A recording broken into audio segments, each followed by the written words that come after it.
It truly is a life-changing, transformative thing. Every astronaut, everybody who's ever been to space has felt this. I actually think it's going to be great. I'm hoping. By the way, I'm going on the first human flight of this vehicle. But that morning, something else happened to me that was very personal. When he saw the Earth from space, he looked back and said, I realize you don't go to heaven when you die, you go to heaven when you're born. He came back, he saw everything, the blackness, and how there's the nothingness, and he described it as death, and said, look, this is the one little pool of life that we see in this entire solar system. It's truly incredible. And it is a profound experience that's hard to describe. I wasn't expecting this, but they thought they were saying goodbye forever.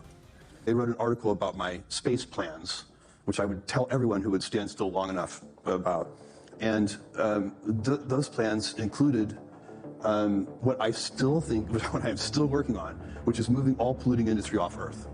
And so my view, but I know that sounds fantastical, so I beg the indulgence of this audience to bear with me for a moment, but it's not fantastical. This is going to happen, and we need to lower the cost of access to space low enough, and that's what New Glenn, our orbital vehicle, is all about. That's the big super heavy launch vehicle that's now, it's literally on the pad now waiting for regulatory approval. It needs its final regulatory approvals to launch, so we're very, very close. And if we can lower the costs enough, and we will, I mean, it may take, who knows how many years it will take, but we can set up the preconditions where the next generation, or the generation after that, will be able to move polluting industry off Earth. And then this planet will be maintained as it should be, and can kind of be, you can sort of think of it as zoned residential and light industry. And if you want to use large amounts of energy and large amounts of pollutants and so on, you go do that off Earth. And so we get the best of both. We get to have this energy-intensive civilization and use ever more energy per capita and get all the benefits that we get from that, which are many, by the way. You don't want to go back in time. And it's really important to think about, when people talk about the good old days, that is such an illusion. That almost everything is better today than it was. Infant mortality is better.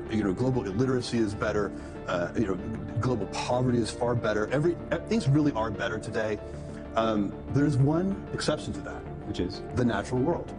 The natural world, if you go back in time 500 years, we had pristine oceans, pristine rivers, pristine forests, and that is, that's part of the trade we've made, is we're kind of, we're using up the natural world here. But space has infinite, for all practical purposes, infinite energy, infinite raw materials. No, we have to save, so first of all, there is no plan B. We have to save Earth. So we've sent robotic probes to all of the planets in this solar system. This is the good one. And we must save it. We cannot, look, we can live, we can choose how we want to live. It is not impossible, if you think about climate change and so on, some of the issues that we face here because of the way we're doing things currently, you could imagine a world with enough technological sophistication where we can turn Earth into sort of a giant spaceship, like air-conditioned. It's fantastical. No, I know. I'd say air-conditioned planet, and kind of pave the whole thing and turn it. That's a bad future. We don't need to do that. Turning Earth into, take the whole thing and turning it into a human construct and destroying this natural ecosystem when it's so unique and such a gem, that's not the right way to do it. So we should move all that off Earth. And we will, because we won't do it the wrong way. And you know why we won't? Because humans value beauty and art. I have a ranch in West Texas. It's actually also where the launch site for the suborbital vehicle is. And on that ranch, you can, in many different places, you can go and find arrowheads and ancient pottery. And some of the pottery is 7,000 years old. And it is, and that was a hard scrabble, subsistence level life. And that pottery is decorated.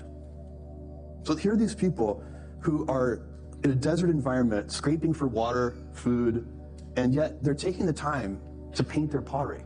What does that tell you about our values? And what humans value beauty and art. We're not going to destroy this planet. There's a strong argument to be made that the moon is a good stepping stone to the rest of the solar system.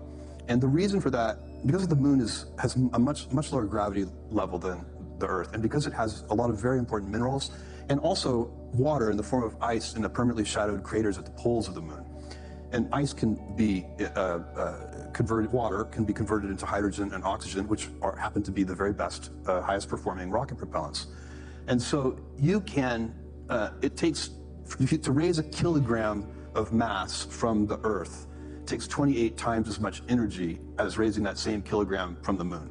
So to the degree that you can get raw materials from the moon, which is, again, we're talking about a couple of generations in the future, but to the degree that you can get raw materials from the moon instead of from Earth, those materials will allow you to build spaceships and to fuel those spaceships and to build solar arrays and all these other things that you want to do, but using lunar resources instead of Earth resources, and then it would provide a very convenient stepping stone to the rest of the solar system. I think it's going to be, from a business point of view, from a financial returns point of view, I think it's going to be the best business that I've ever been involved in, but it's going to take a while. So bigger than Amazon? Yeah, but one observation I would have is that I think it's generally human nature to overestimate risk and underestimate opportunity.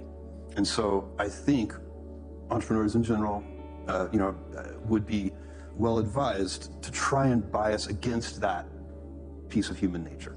The risks are probably not as big as you perceive, and the opportunities may be bigger than you perceive. And so when you say it's confidence, but maybe it's just trying to compensate for that accepting that that's a human bias and trying to compensate against it. And the second thing I would point out is that thinking small is a self-fulfilling prophecy. I think I was giving myself better than the odds. Better than the real odds. What do you think the real odds are at space with Blue Origin? Well, Blue Origin is, doesn't have the same level of financing risk. So, because I can finance Blue Origin with my Amazon stock. So I think Blue Origin has a lot of runway. Blue Origin is going to do some very amazing things here, and it's and by the way, Amazon is doing amazing things. I saw some of our announcements yesterday, I hope, but the Nova foundational models are truly incredible. There's a bunch of stuff going on. The world is so interesting right now. We're in multiple golden ages at once. And I'm also very interested in robotics. I'm not doing that directly, but I'm doing it. I'm investing in a number of robotics companies. I'm a big believer in it.